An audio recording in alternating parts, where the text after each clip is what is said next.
Hey, you awesome folks! Thanks for taking this journey of discovery with your guide, Keith Haney. You're listening to the Becoming Bridge Builders podcast, your favorite podcast for everything from racial reconciliation to education innovation, justice reform, and leading change in the 21st century. This podcast is for people who love to be challenged with difficult topics, but want practical solutions to solve these challenging issues. Becoming Bridge Builders makes change possible. Each week on the podcast, Keith invites innovative thought leaders to share how they are building bridges in their area of expertise. You will hear breakthrough ideas and concepts that are changing the world. He's featuring guests who are best-selling authors, leaders at Microsoft, entrepreneurs, leading educators, professors, lawyers, and so many more. Listen in to learn how you can be the bridge to the change you are seeking. Hey, you awesome folks! Thanks for taking this journey of discovery with your guide, Keith Haney.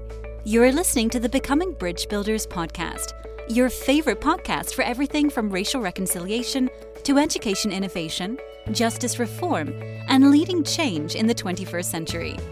This podcast is for people who love to be challenged with difficult topics, but want practical solutions to solve these challenging issues. Becoming Bridge Builders makes change possible. Each week on the podcast, Keith invites innovative thought leaders to share how they are building bridges in their area of expertise. You will hear breakthrough ideas and concepts that are changing the world. He's featuring guests who are best-selling authors, leaders at Microsoft, entrepreneurs, leading educators, professors, lawyers, and so many more.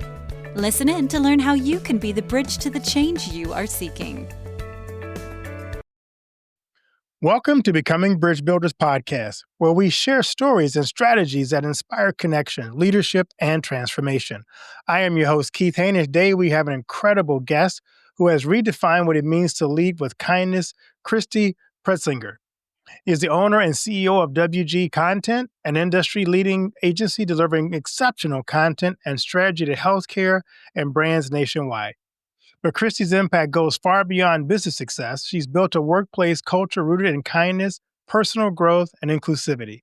Her mission is to help leaders create environments where people thrive, and she's here to share her journey and insights with us today. Christy, welcome to the podcast.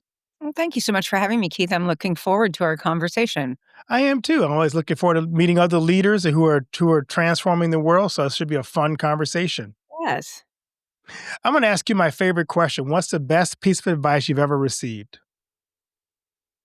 The best piece of advice I received, given the fact that I'm a business owner, so I have to kind of caveat that, was you are your business and your business is you, and it won't grow until you do. I like that. That's true of all leaders, right? Isn't it? Yeah, I mean, it is. I think that none of us will grow in any way, shape, or form until we grow. You know, your professional career can't grow, all these different kinds of things. You have to be able to start from within. I love that. So I'm going to talk about your book because I ran across your book and your book really seems really interesting. Let's dive into that. What inspired you to write Cultural Balance Sheet? Well, it's kind of a story. I am a part of a group called Entrepreneurs Organization, which is a global organization made up of business owners. And I was sitting with some friends from that organization, several of whom have had successful exits, selling their business or, getting PE money or whatever. So we're having this conversation, and there's always a lot of talk with business owners about EBITDA and what's a multiple you could get for selling your business. And I was listening to them and I said, of course I look at my financials monthly, but it's almost like I look at my business through the lens of a cultural balance sheet. And one of my friends looked at me and he goes, well, there's the book. You have to write it now because he'd been wanting me to. I was like, okay, gosh.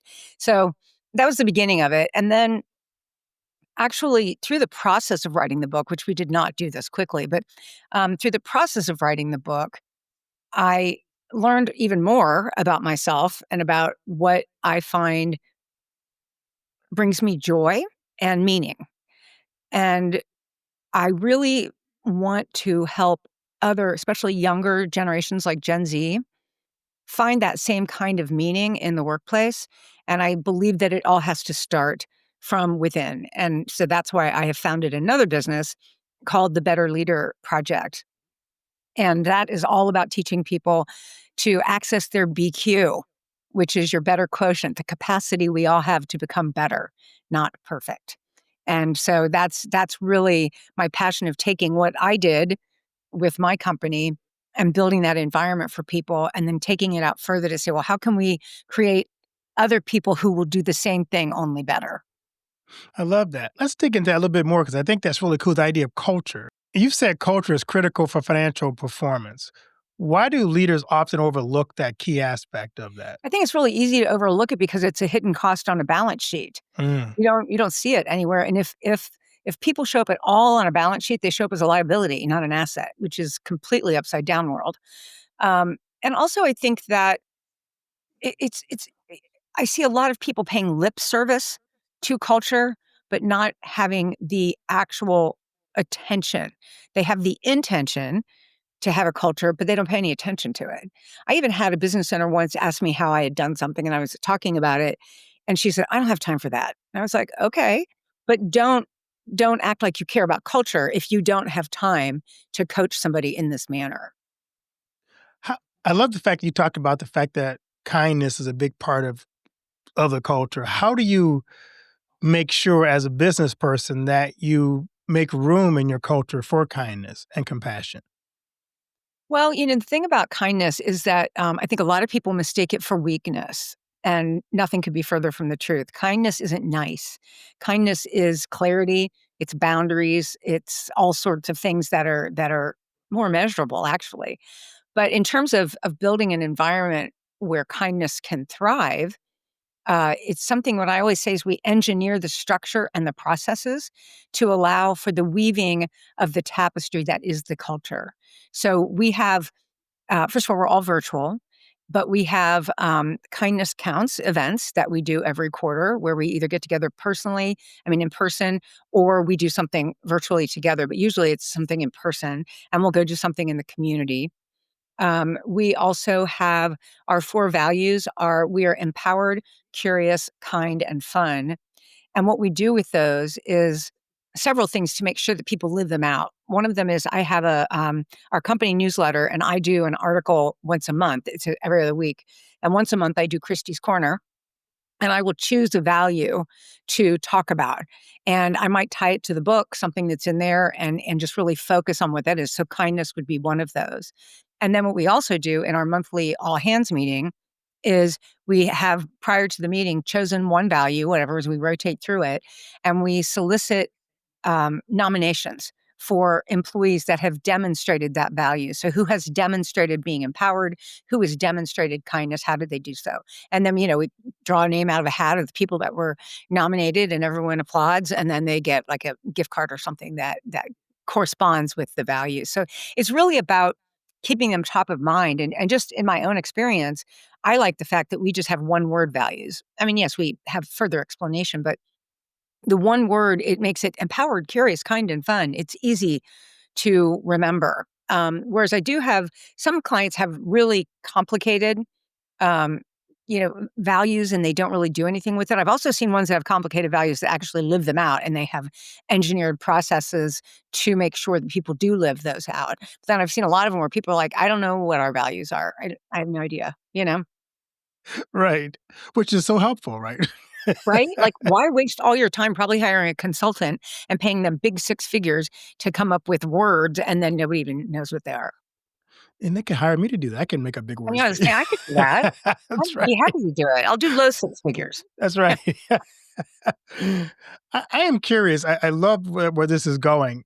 Can you give me some examples of where you've seen cultural assets and liabilities in organizations besides your own? Well, I mean, I don't have as much exposure to other organizations, with the exception of our clients, which are large hospital systems, generally speaking. And I definitely see the breakdown in culture in a lot of those in that industry. There's a lot of shifting sand right now in the healthcare industry here in the U.S. So that results in a lot of uncertainty, a lot of layoffs, and a lot of chaos. And I don't think from what I hear, the people that I talk to, I'm not sure it's being managed effectively, and that the human aspect of that is kind of left by the wayside. Like, for example, even I have a friend in the industry, and she wrote a book about being a healthcare marketer. And she was talking about during COVID when they talked about the frontline workers. And she was like, we are in marketing are frontline too, even though we're not doing patient care, we're dealing with people all the time. I mean, they would send out mass emails to their customer, client, patient base saying, oh, you are eligible now for the COVID vaccine. And people would actually take the time to reply with obscenities and tell people they should die and do whatever. And they're like, I mean, no one told you you have to do this. I'm just telling you. And they were constantly getting beat up, and yet they were not treated as frontline workers. It was just a big miss for the contribution, the very meaningful contribution that, just for an example, the marketing folks make in, or we call it education, but it really is communication and marketing. And they make a huge contribution. I am curious. You mentioned that a lot of your workers are virtual. I was just talking to a business owner who said that they're struggling with this idea of virtual workers because they're so used to people being in person. But the group of workers that they're hiring really want to work from home. Don't see the value of the in-person connection. How do you build a cohesive team around your values when you don't have that as much of the in-person everyday work side by side? Well, when I started building the business about 20 years ago, I wanted to build a place where I would want to work. And that was one that didn't have an office because I didn't want to have to go there. So that was how it started. And then as I kept adding people, and it's been 20 years, so obviously things have changed in the world. That was pretty unusual 20 years ago. And I would hire people who had always worked in an office, and they were like, "What? How does this work?" Like, I remember one of my salespeople who's still with me 15 years ago. She, we had a meeting in person at like a Panera or something, and I think I had probably had on workout clothes, and she was kind of dressed up. And she goes, "Am I allowed to wear workout clothes?" And I was like, "Yeah, I don't care. Makes no difference to me." And the funny thing is now that's all she wears, which is pretty funny because we call it like party on the bottom and, business on the top, because she'll put on something for a call with clients. Meanwhile, she's got, her leggings on with slippers. But in terms of building an environment, a cohesive environment virtually, again, I think it's something I talk about a lot. You have to have the intention to do so, but then you have to pay attention to how to bring that intention to life. The attention to it is where the rubber meets the road, is where the magic happens. So really thinking of ways to allow people to connect in a meaningful way. And whether that means sometimes people get together. I'm in Cincinnati, Ohio, and we have some employees that are in Columbus, about an hour and a half north. And so sometimes people from Cincinnati will drive up to Columbus and co-work with the people in Columbus just to be hanging out with one another, and we do the same thing. We have book clubs that people participate in virtually, but that gives something, a commonality, something to talk about. Again, I think it really has to be intentional, and I did it that way from the beginning. So I honestly don't even know any other way. But I have heard people say, well, how do you know people are working? Mm. Well, if you're asking that question, you need to back up because you have a hiring problem. That's way before work. It's like you got a hiring problem because we've never hired anybody that I would question their commitment or their trust. And I always look at output anyway. It's like whatever your output is the result. And I don't care if you do it in the morning, night, noon. It doesn't matter to me as long as you're available when you need to be. And it's I think the thing for me that has probably been the most meaningful and has allowed it to succeed is because I'm very vocal about the fact that as I was building this and I continue to operate this, that I don't want people to have to apologize for living their lives. And I don't want them to ask permission to go to the doctor or permission to pick up a child from school or go to a school event. That's our lives. And you shouldn't ask anybody for permission to do that. And especially women. I feel like a lot of women, and I happen to have a company of all women, although we do have contractors that are men, but the employees are women. And I think that a lot of them have felt in corporate America they have to hide their personal life that, they get a lot of side eye because they're the mother. And I think that's a shame because if you want something done, give it to a busy mom. Right, exactly. I had another guest on. We were talking about this idea you just mentioned about hiring the right people. And their philosophy was hire slowly, fire quickly. Yep. Tell me a little bit about how you go about the process of making sure that you hire people that fit your culture that you're trying to build. Yeah, I am. I love that hire slow, fire fast. I think that we have a couple people that actually vet people, and we start with contractors. So a lot of the employees that we have now were contractors at one time. So we had worked with them; they were familiar with the culture, they knew how we do things, and then they end up joining the team full time. In terms of hiring people that are a fit, when it comes to culture, I think you know pretty quickly whether it's going to be 10 days or 10 years. You meet someone, you can tell if they kind of vibe with the organization. One of the things that I've always said, and then I found an article in Harvard Business Review that validated it, so I was very proud of myself, is that we hire for curiosity. So we hire for the T of hiring is a T shape. The vertical part of the T is the deep knowledge about whatever it is, whether it's content strategy, project management, writing, whatever it happens to be. Very deep knowledge there. But then the T, the cross part is, well, how does my role interact with that? What effect does what I do have on those people? How do we work together? That curiosity of wanting to know instead of just being in your lane and blinders and not caring, really looking for people that are like, wow, I wonder what they do. I'd like to know more about that. Curiosity is one of our values. So hiring for curiosity, it's not surprising we would do that. So you have these four core values, and I love these: empower, curiosity, curious, fun, kind, and fun.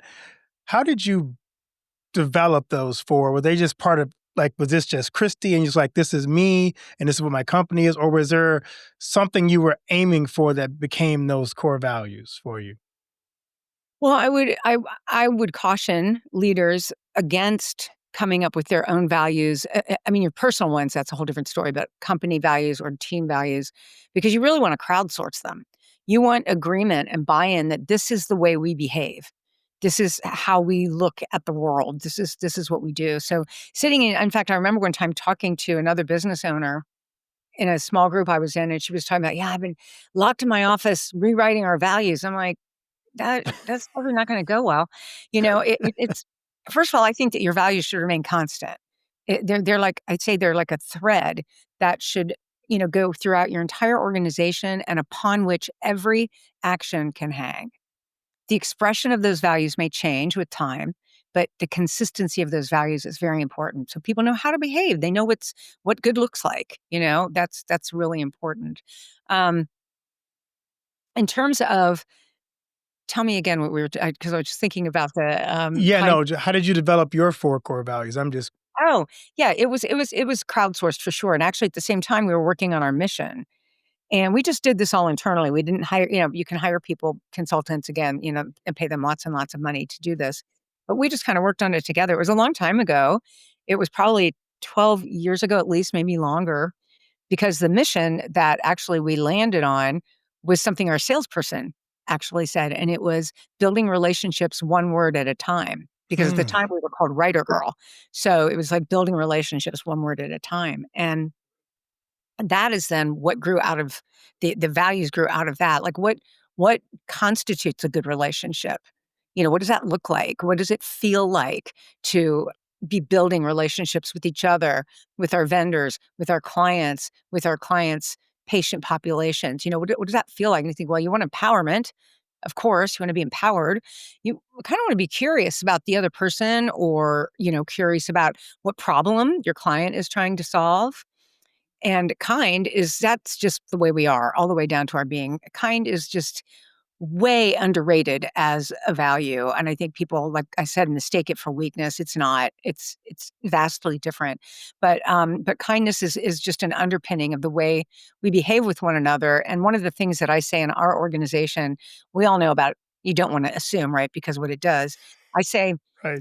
the only thing you're allowed to assume in our organization is that the other person has good intentions. That's it. They're not doing anything to drive you crazy. They're not trying to gaslight you. They're not trying to manipulate you. We all want to solve the problem together. We may have different ways of getting there. So that's the only assumption that I allow people to make. And that's a kind assumption. And then fun, of course, we like to celebrate, get together, do fun things, and just make sure that even though we're doing meaningful work and sometimes it's hard, we work to seek moments of joy in that.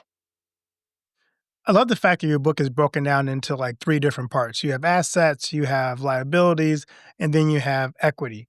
Um, and I love, especially cultural key number two, is rip your values from the wall and live them instead.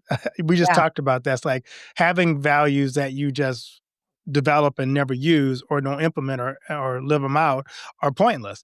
So of those key assets that you had there, which one was the one that you kind of resonate with the most, if there is one? Well, I mean, I think that I think it's pretty much a no-brainer that it's people, and I think that that's the whole underpinning of all of it, right? The importance of creating an environment where people can thrive, that you can't do the work and do meaningful work and satisfy your clients and have a business, if you don't have the people that do it. And those people, the thing that I've learned over time is that a common human need is to know that you matter. Everybody needs to know that they matter. But the interesting thing about knowing that is you have to do it in community. You can't matter alone. So that's something that is very much a part of our culture as well, is really, acknowledging the whole person. And if somebody has issues at home or something, that we step in and fill the gaps for the other person. We have a lot of grace around things like that. I love that. How challenging is it for women to excel in the field that you're currently in? Because I know I've run across a lot of CEOs, especially female CEOs, who said, it's really hard to get women to um, qualify women to be in the field that I'm in. So how do you make sure that you include women upwardly mobile in your company? Well, for what we do, working largely with hospital marketing departments, those tend to be women. Mm, Once you get to the CEO, CMO level, those might be more men, but in hospitals, they tend to be women that are like VPs and directors of marketing on down are all women. So, and then in my particular business, I can speak from an entrepreneurial perspective and say that it's very, very difficult to find a woman business that is more than 1 million in revenue annually. And if you go up to 5 million, it's like you can count them on one hand practically. It's just not something. There's a lot of reasons for that. A lot of things way beyond my pay scale, but I think that, I mean, not everyone is an entrepreneur, nor should they be, or we wouldn't have employees, and that's fine. But for example, when I was building my bank that I had worked with forever and had watched the business grow, every time I would go to renew or increase our line of credit, they treated me like I was running a craft business in my basement. It was not explicit, but it was implicit that that's pretty much like, well, and I was like, unbelievable, unbelievable. In this day and age, the kind of things that women are still subjected to in the workplace. I actually had another accounting firm that I no longer work with, who the same thing. They looked at like all my finances because I was going to do an increase in the line of credit. And they started asking me questions about my spending. I'm like, I'm sorry, are you a partner? Do you have a financial stake in this business? Because unless you do, I suggest you stand down. And I wouldn't answer any of the questions, and they were ridiculous. And I left that bank. It was like, yeah, that was a bank. Then the accountant one time, when they told me what my tax bill was, I'd been talking to them since summer about, we're going to have a big tax bill. We're going to have a big tax bill. What are we going to do to mitigate this? Come around February, they're like, oh, by the way, here's your tax bill, big 6-figure tax bill. And I said, that is not mitigated. That's not good. And they looked at me and said, well, make less money. I mean, okay, well, all right. Yeah, that kind of stuff happens, and I really honestly don't think that happens as much to male business owners as it does to female business owners. Although I could be wrong, all I can do is speak from my own experience, but there's still a lot of that. It's unconscious bias. I don't think it's intentional sometimes, but it happens a lot. Wow, that's shocking to know that. To hear that story, you kind of perceive that that's happening, but to actually hear someone tell those stories is Well, uh, here's a better one. I was on a okay. panel, speaking to a group of entrepreneurs, and the facilitator, rather than facilitating, actually participated, which is not really great. You shouldn't do that. But it was three men, including the facilitator and myself. And this was a few years back after, shortly after COVID, or even kind of as it was winding down. And somebody asked the question of the panel, tell me how you address female burnout. And I thought, well, I'll wait to answer that because it's a little on the nose. I'll let them answer. And I know all of these men, they're lovely men. They have daughters, they're good people. And they all answered. One of them, the facilitator, said, well, first we acknowledge that everyone has burnout. I'm like, oh, no, you did not just say that. And then he finished speaking and said, well, that's all the time we have. And I didn't get a chance to speak. I couldn't believe it. And it was a woman who asked the question. And then we ran into each other in the bathroom. We just kind of looked at each other like, I don't know what to tell you. And the interesting thing, the lesson, the takeaway from that for me was when I told my son, he's now 24, he was probably, I don't know, 20 something at the time. When I told him that, you want someone to jump on the bandwagon with you and be there bad. And instead he was like, Mom, quit asking for permission to speak. Those people needed to hear, you've literally built your business around that. And they didn't get to hear your experience because you didn't say, wait a minute, not done yet. And he's like, stop asking for permission. So I share that a lot with other women.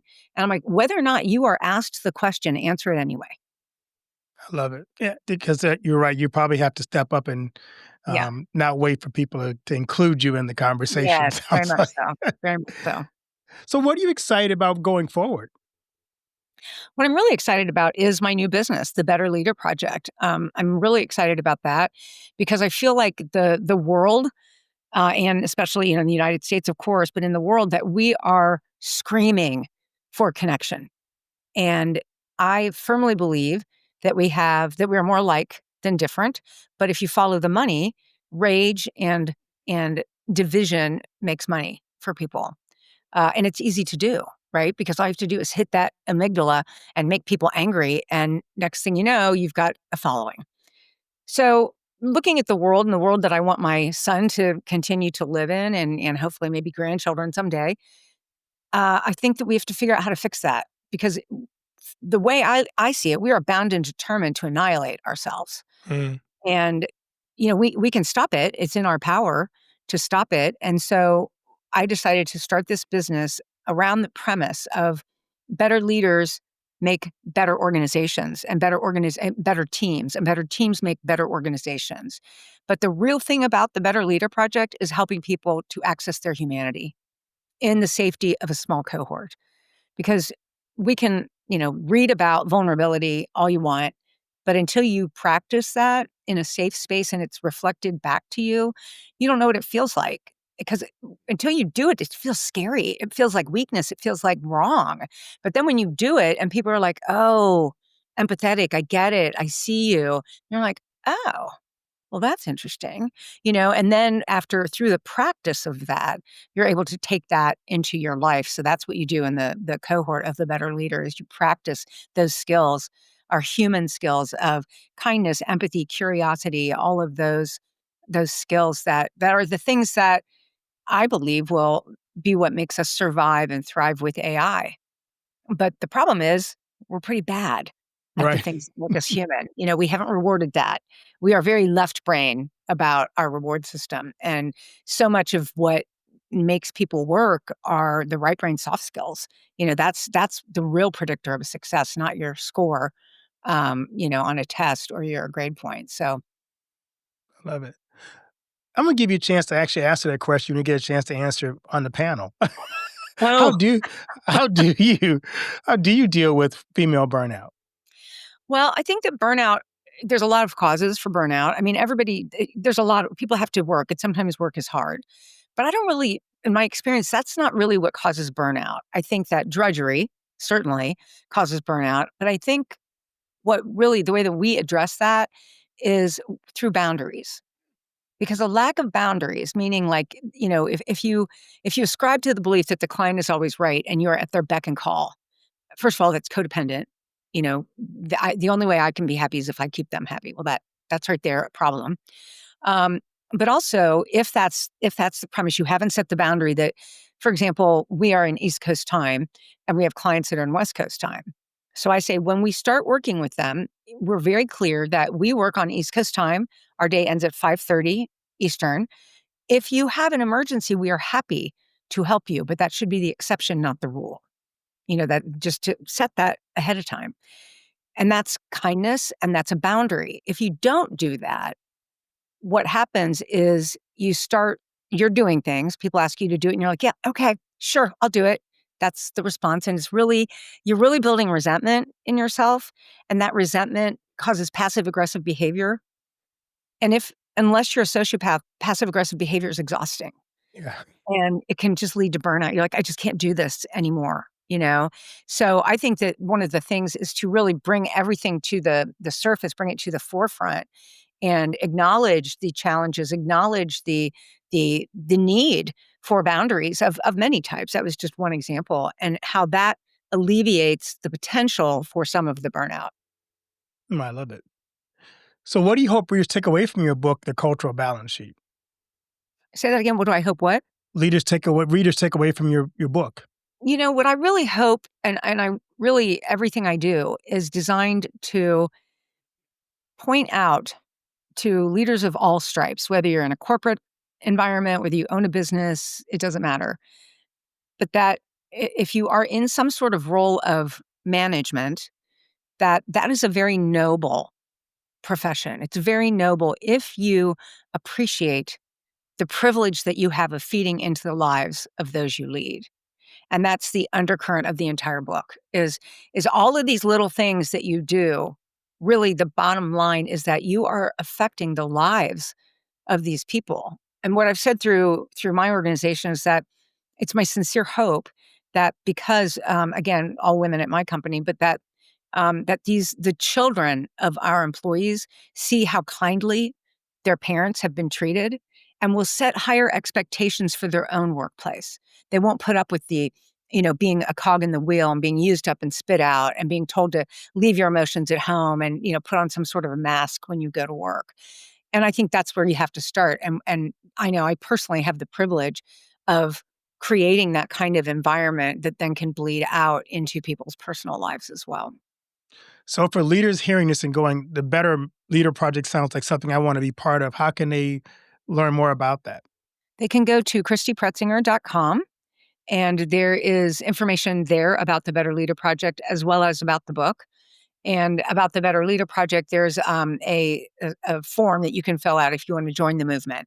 And you can just put that in there, and then we will get back in touch with you. Great. I love to ask my guests this other question too. What do you want your legacy to be? My legacy truly is helping people be the best they can be.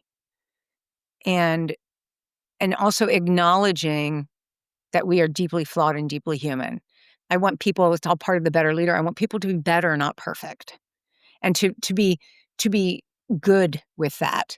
To not only accept it, but to celebrate it, that I'm never going to be perfect, but I can get better at all of these things. I actually had an employee tell me not too long ago, she said, I've never worked anywhere that made me a better person until here. And I was like, that right there, that's my legacy. Because that has a cascading, rippling effect to everybody that comes in contact with her, as well as on her own personal day-to-day life. Wow, that's neat. So in season 6, we have something new for the podcast, and it's a surprise question. Pick a number between 1 and 10 for your surprise question. 8.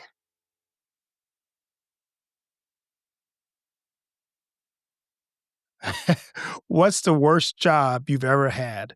It's kind of fits what Oh, you're just talking wow. about.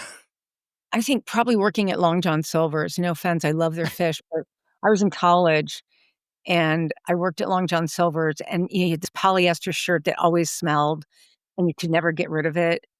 And I remember I was like a sophomore in college and they wanted me to be an assistant manager. And I thought I was really big that they wanted me to be an assistant manager. So I told my dad that, and he looked at me and he said, Christy, you are going to college, so you do not have to be an assistant manager at Long John Silver's. I was like, oh, okay, good point taken. Point taken. I mean, they were nice people that worked there, but it was not fun. There wasn't a lot of joy, a lot of meaning in that work.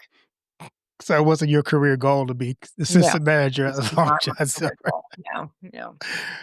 Well, Christy, thanks so much again. Where can people once again connect with you and find your website and your book and all the resources that you have?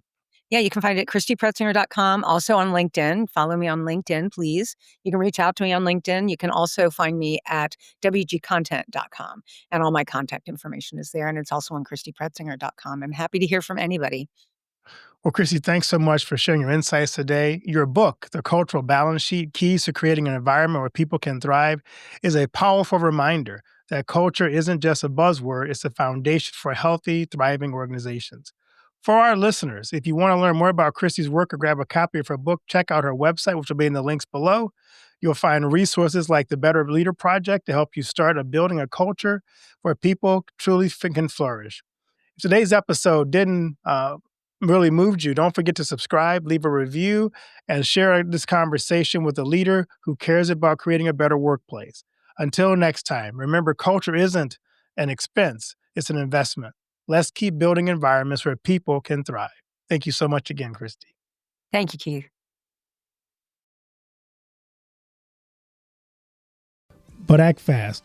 With only 40 spots remaining this month, claim your free revenue ceiling audit now at the link included in the show notes. Thanks for listening to Becoming Bridge Builder. If you enjoyed this episode and want to help support the podcast, please subscribe and share it with others. Post about it on social media or leave a rating and review. To catch all the latest from me, you can follow me on Instagram at @bkeithhaney and on Getter and Twitter @RevHeadpin. Thanks again and tune in next time. But act fast. With only 40 spots remaining this month, claim your free revenue ceiling audit now at the link included in the show notes. Thanks for listening to Becoming Bridge Builder. If you enjoyed this episode and want to help support the podcast, please subscribe and share it with others. Post about it on social media or leave a rating and review. To catch all the latest from me, you can follow me on Instagram at @bkeithhaney and on Getter and Twitter @RevHeadpin. Thanks again and tune in next time.